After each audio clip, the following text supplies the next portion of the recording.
Hey guys, Mike Healy here. Thank you so much for joining me with another episode of the Cloud Investing Podcast. I am excited to have somebody on here you're going to love to hear from, Mr. James McCarter. James has a business background, which is fantastic. We were talking about the fractional ownership investment opportunity with getting into these data center units, kind of the smaller, portion of these things. And it came up. The conversation was too good to not introduce you guys to him. So James, say hi, give us a little bit of background on here, and we're jumping right into this thing. Sure. Thanks for having me on, Mike. I appreciate the time and look forward to having this conversation with you. My name is James McCarter. I am live in the Midwest here in Leawood, Kansas. I've been born and raised here in the Midwest, lived here all my life. I've got three wonderful children at the ages of 30, 19, and 11. And before any of you kind of look at me cross-eyed like, my gosh, he's on his third or fourth wife. What's wrong with this guy? I'm actually married to the love of my life. Tomorrow is our 31st anniversary. So we just have large gaps in there between the kids for some reasons. But we've got two boys and one little girl. And that little girl proves that she can do anything and more than these boys of mine. My boys were easy compared to the little girls out there. It's kind of a fun thing. On a business side, my background is I would say primarily finance and sales. Has always been kind of what my forte has been when I started getting out in the workforce. I started out in banking on the personal side and started out simply enough as a teller, and then moved into personal banking, and then and that was in Topeka, Kansas, and then I moved to Leawood, Kansas, a little over 22 years ago, 23 years ago, and started working for a bank here, a pretty good sized bank, and built some great relationships. And had a gentleman come in and talk to me one day about if I had an interest in possibly looking at doing some mortgages on the retail side. I wasn't familiar with it at the moment, but I knew at the time that the mortgage industry was really starting to ramp up. So I told him, sure, I'd take a look at it, and met with the owner, came to an agreement, and started doing retail mortgages, and enjoyed that side of the business for a couple of years. Really wasn't what I was, what I felt geared to do for a long time. So I transitioned from there over to the wholesale side, where I would go into mortgage brokers like I was at the time, and I would actually look to buy their paper. I worked for a company called Lehman Brothers. I'm certain many know the company, have heard of the company, and I absolutely loved the company when it was around. But in 2008, things happened. I remember I was out in the field one day, and it's about 4 o'clock in the afternoon, and my boss had texted everybody that we need to be home and on a call by 5:30 p.m. that evening, which was kind of odd because typically we don't have, the evening meetings. It's usually in the mornings, kind of get the team jazzed up and get them out in the field and get things going. But it was like, okay, well, we'll do this evening call. And 5:30 started, sat down, and within less than 5 minutes, my boss indicated to us that our division was the first to be going down, shutting down immediately. I mean, it was not any 2-month notice or anything like that. It was, we're shutting you down immediately. UPS is going to be coming by tomorrow to pick up all of your equipment. They're going to drop off a severance package at that time, and we wish you all well. And this was 6 months prior to the collapse of the financial industry. Everything you could start seeing the rumblings of what might be going on, but our division was about 6 months before everything went down. Do you think they knew it was coming then? They absolutely knew it was coming, and that was the reason for our division to be the very first to go down. And it literally took about 3 minutes. It was a 3-minute call. It was eye opening, and I went upstairs to my wife, and she could tell that it rattled me somehow. And she just said, listen, whatever happens, we're going to be okay. And I went with it. And so then I had to kind of make a knee-jerk reaction and change gears and figure out what I wanted to do, because I knew that, the industry that I was in was, collapsing at best. And So I decided to make a move and got into the transportation and logistics side of things, where I was actually shipping freight throughout the U.S. and Canada into Mexico, and really enjoyed that. It took about 1 year, and all of a sudden, I started to see the doors opening, where a lot of the mortgage brokers that I knew and that I were calling on started to hit this industry, and it was like, oh boy, here we go again. Don't do this to this industry. But about 9 years ago, I decided to walk away from the company that I was with at that time and started my own company. I own my own logistics company, Free and Clear, and ship throughout the U.S. and Canada, and really enjoy it. But it was right around 2008 that I decided that I needed to start looking at other avenues, or other ways to start implementing or getting some additional income coming in outside of what I'm currently doing. I knew that one source of income was not going to be the way for me to go. So long story short, that's kind of my story, and I'm sticking to it. Awesome. Awesome. Great intro. Well, let's just jump right into talking about that. Is I think that there's a lot of people out there that for some unknown reason, like I'm in my 50s, you're probably close to me, my age, right? Yep.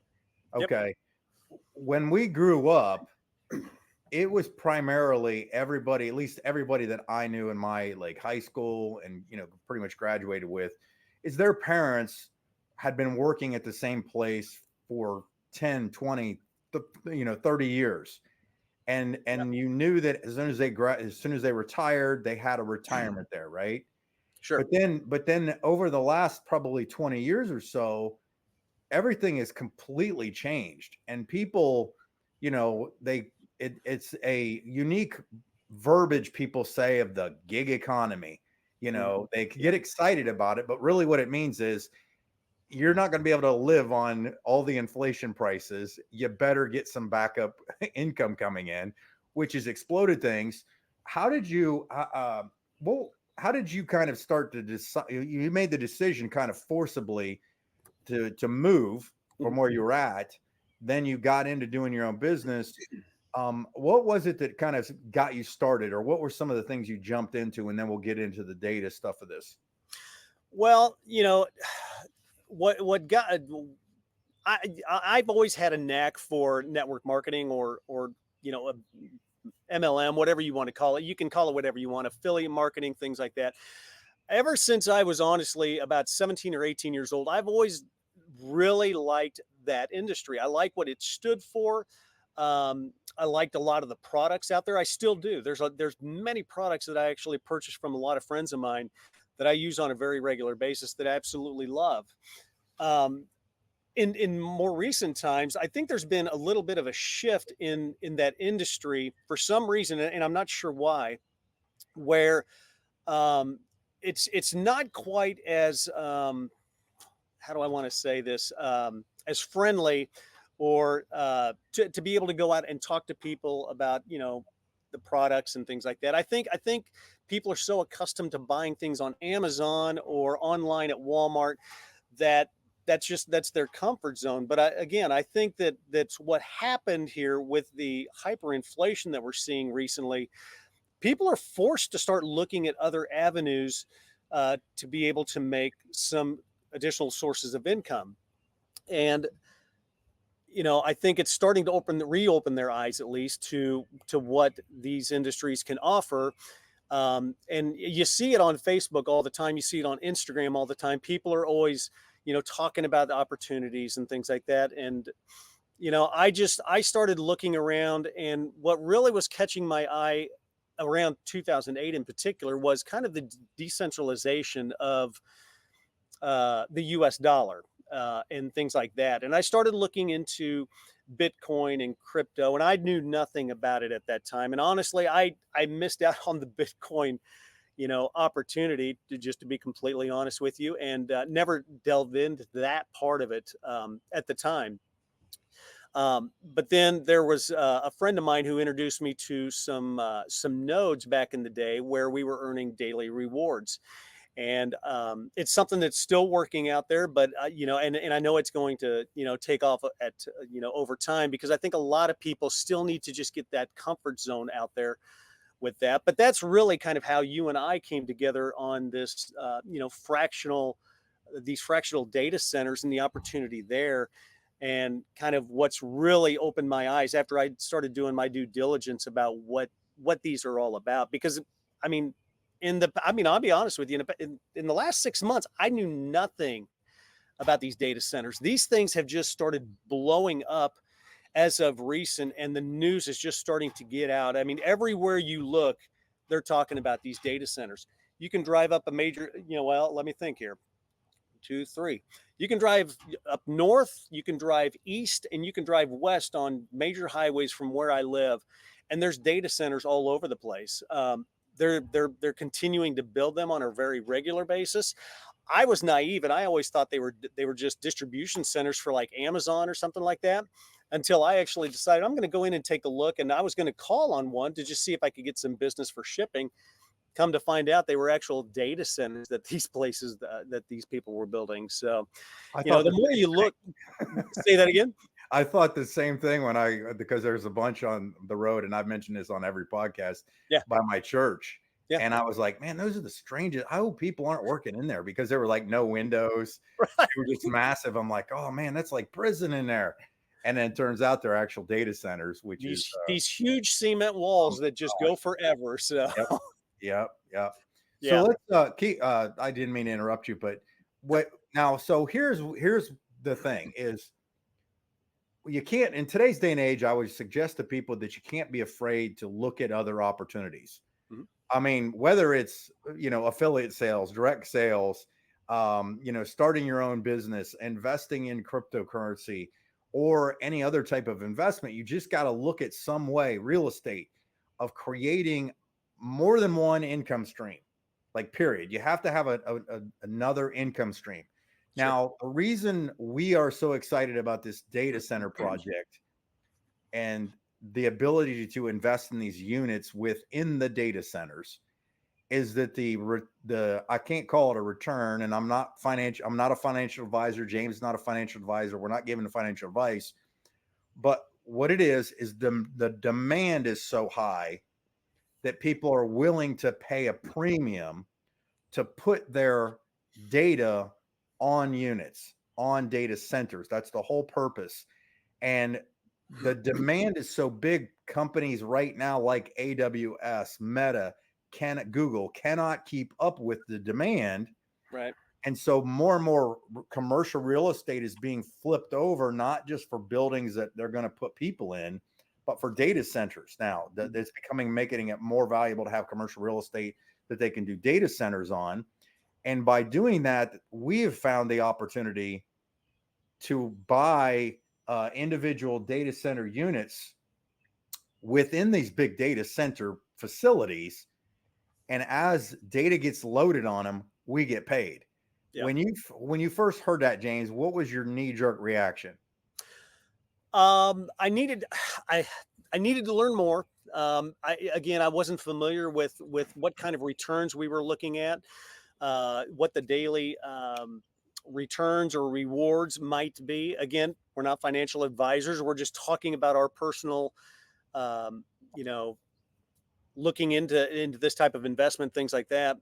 But the more I looked, the more I found that what you were just talking about is absolutely correct, which is crazy to think. But companies like AWS, Oracle, Meta, Microsoft, these companies can't keep up with the demand of how rapidly this data industry is growing. 90% of all of the data in the world was created within the last 2 years, which is mind boggling to think. I mean, you just can't fathom that. And I think back to even when I first started purchasing our Apple phones. You think of the small amount of data that they had on those phones. It was like 8 GB, 16. Now, I mean, it's like 256. It's 512 for the standard. And you can go up from there. And a lot of people, myself included, continue to push the limits of what our phones alone will store, let alone you talk about websites or companies like myself that need a lot of this AI technology running behind in the background. You know, data is exploding out there, and these companies just can't even keep up with the demand. One thing that I found that was very interesting when I was doing some research was I saw that there was a number thrown out there that global spending for construction for data centers alone by the year 2030 is projected to hit $50 billion. I mean, that's a Wow. huge number. I mean, that's massive. That shows that in the next 6 years, that demand's just going to continue to increase over time. And so, getting back to what you were talking about, these I'll call them daily rewards. When I really started looking into them, at 10%, fill rate of a unit, if I bought one, I mean, we're looking at, $20 a day. And it could increase all the way up to at least $600 a day if you're at full capacity. Where are we going to be at? I'm not sure yet, but we're going to find out whether it's me filling, one of these units or a team that I've got working with me doing the same thing as well. I mean, I think easily 30 to 50% is reasonable, but only time will tell. But I've never seen rewards like this in my lifetime. I really haven't. Even looking at things like silver and gold and things like that. I mean, those are great to have, but this is in my view, this is definitely, I think, the next mega trend that is here. I won't say that's coming; it's here, and it's something that I think everybody needs to do their due diligence and look into this, see if it works for them, and definitely look at getting on board. I mean, because we've looked at, and I know you were in it because you mentioned a minute ago, is I mean, cryptocurrency has changed the world financially. Mhm. But the thing is you kind of back up and take another look. Cryptocurrency doesn't work without data centers because True. that's where all the information goes through the blockchain and everything like that. So we're literally getting in front of the money, Mhm. which is amazing. And what's nice too is we don't need billions of dollars to get on these things. We're talking a few $1,000s and we're able to go and tap into getting a unit Mhm. and Yeah. letting that unit do, obviously there's no cap on how many units you could get if you wanted to, but we have the ability to do that. And based on what you were seeing with like the daily rewards at just because we call it what do you call that? The fill, what do they call it when they film capacity? What was the term? Um, 10%. say that Anyhow, again.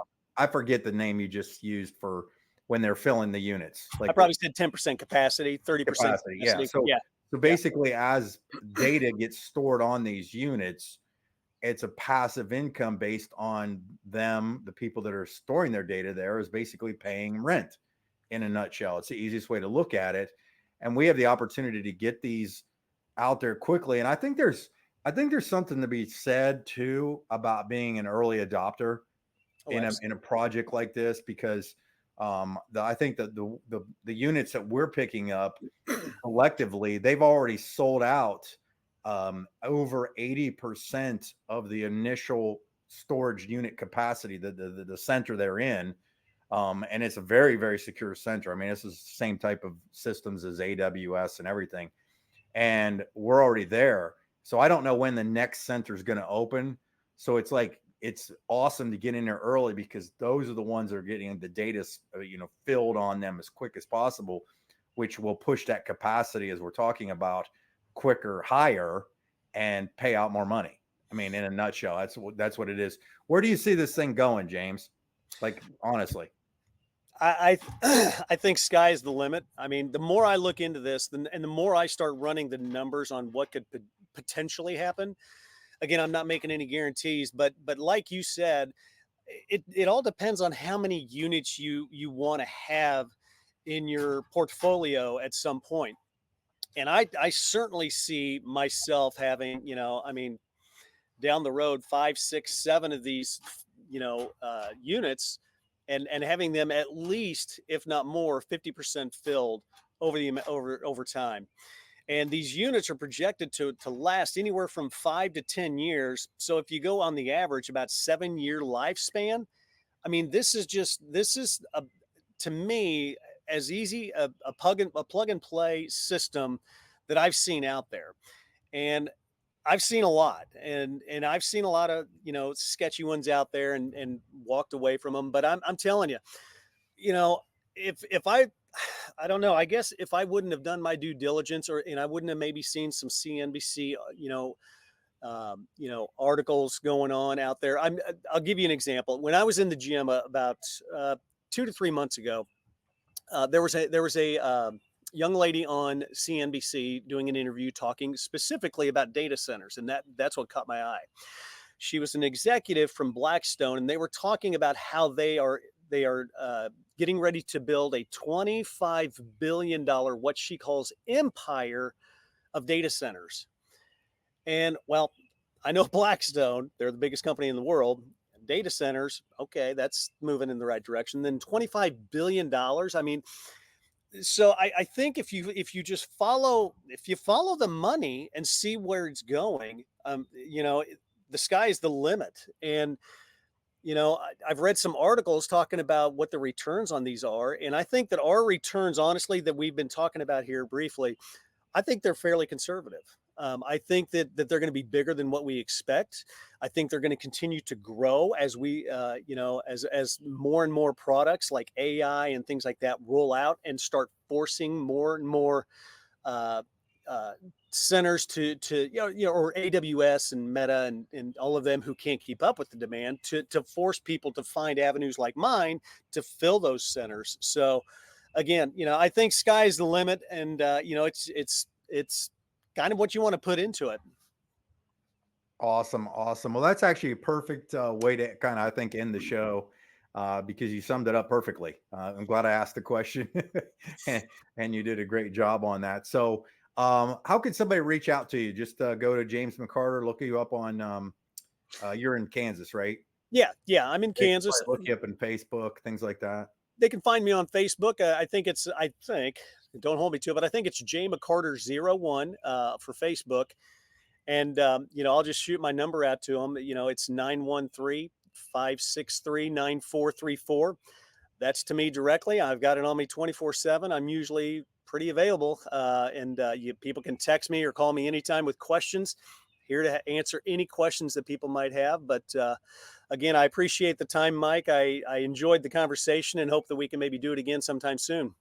Maybe after we start seeing, some of these rewards coming in, we can have a conversation about that, because we're going to rally everybody on those when they start seeing what they're getting coming in. So that'll be good. So stay right there, James. Let me say goodbye to everybody real quick. You got it. Well, thanks, guys, everybody, for listening. I appreciate you on here. Make sure you share this, like this, subscribe, tweet it out, Facebook it out, everything you can think of. We are on Spotify, iTunes, Amazon Music, YouTube, TikTok. Just look up Cloud Investing. Cloud Investing is typically what you can type in anywhere and you'll find it. So again, thanks for being on here. Really appreciate your time. We'll see you on the next one.